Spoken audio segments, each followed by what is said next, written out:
President Obama has laid out his plan to replace banker bonus season with taxing bankers season. The goal would be to recoup money lost by the government because of TARP loans. Well, for a look at whether Congress will pass this proposal, we're joined by Congressman Barney Frank. He's the chairman of the House Financial Services Committee. Mr. Chairman, welcome to Bloomberg News. Always good to see you. Thank you.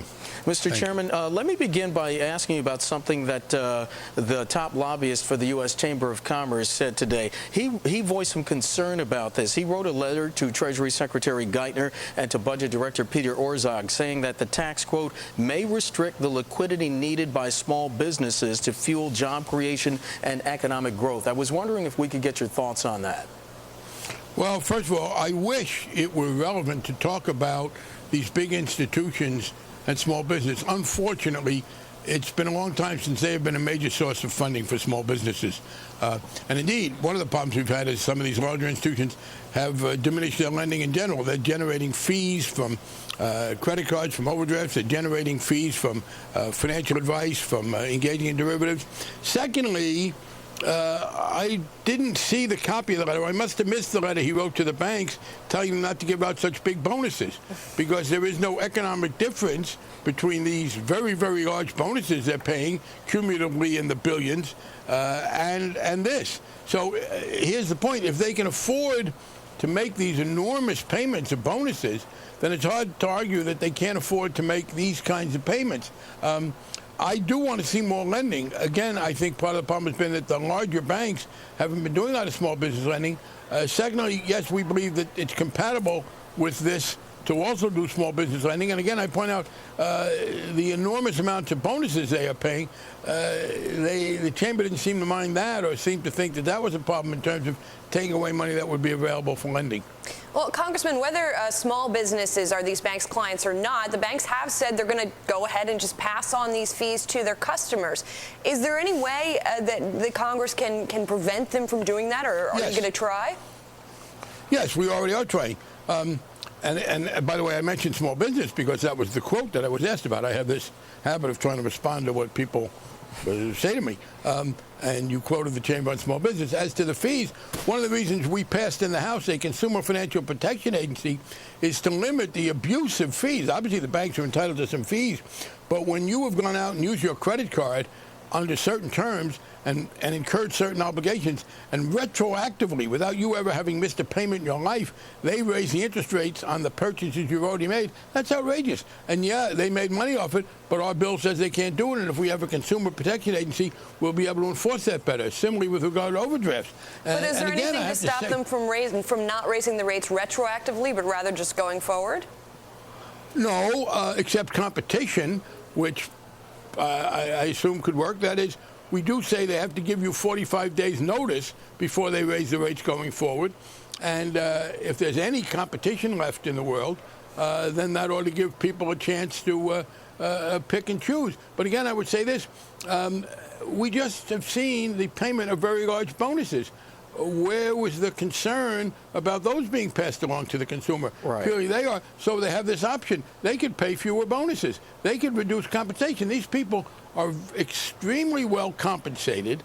And one of the things they can do if they're feeling squeezed is to reduce the compensation. Now, I know they've argued, well, I can't reduce my compensation compared to my competitor because I'll lose people. But when you have these costs imposed across the board, that argument doesn't have any weight. Well, Mr. Chairman, I'm sure you're aware of what J.P. Morgan's Jamie Dimon said yesterday when he appeared before the Financial Inquiry Commission. He said using tax policy to punish people is a bad idea, and he continued, all businesses tend to pass their costs on to customers. Well, they do to some extent. No economic model I've seen says that all taxes were passed on to customers. By the way, if that were entirely true, they wouldn't be so upset. If they were not going to have any of this stick to them, what's their problem? They don't have any great love for their customers. They're prepared to, and I would say, as a matter of fact, by most economic models, they charge the customers what the market will bear. Are you telling me that they are voluntarily keeping fees lower than necessary because there's not this kind of fee? Yeah, there's always this mix, because that's an argument for never taxing anybody. The incidence of taxes is a more complicated matter. It depends on the competitive situation. It depends on a whole range of things. So this notion that everything is automatically passed along, no, that doesn't make any sense. And by the way, when they got the TARP money, I don't remember fees being lowered. They were the recipients of significant government largesse. In some cases, they said they didn't need it, but they didn't lower any fees. Why? Because their business model is, as is a normal business model, to charge whatever they get away with. There's no real economic reality to that argument. Well, Mr. Chairman, might I ask, should companies who didn't receive TARP funds also face this fee? Absolutely, because remember, there were two separate issues here. The people who got the TARP money directly are paying the TARP money back, but the entire financial system benefited from the TARP.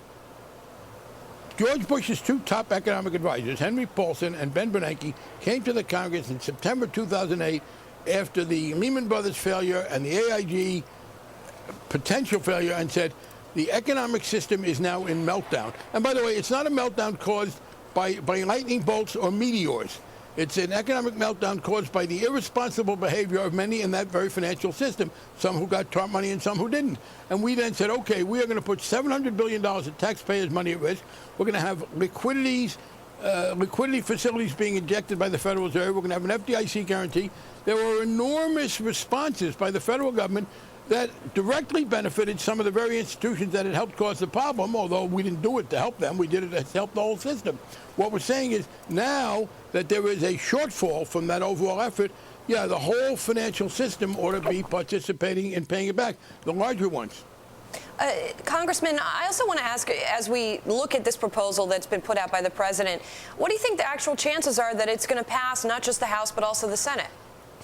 Oh, overwhelmingly. I think that the American people are not going to buy the argument that, oh, gee, poor Mr. Diamond or the other CEOs, they really hate to raise your fees, and they're trying to keep your fees low. And if you make them pay the federal government back for the money that was lost when the federal government went to the rescue of the financial system, they're going to take it out on you. I think people think correctly that they're going to be charged as much as those banks think they can get away with. Congressman, I also want to ask you about what's going on in Washington in terms of the Financial Crisis Inquiry Commission. As you try and push through bank regulation here, have you heard anything in the past couple of days that's going to give you some more ammunition? No. Look, it's the first day, and I did not hear anything. I will say this. The recent revelation didn't come out of the commission. They talked about it, that Goldman Sachs was packaging instruments and at the same time selling them short. That's very troubling. And one of the things that we have in there, and Paul Volcker suggested it to us, it's in the bill, which is to give the regulators the ability to ban proprietary trading on the part of some of these institutions that would also be taking care of other people. And that seemed to me ammunition for that.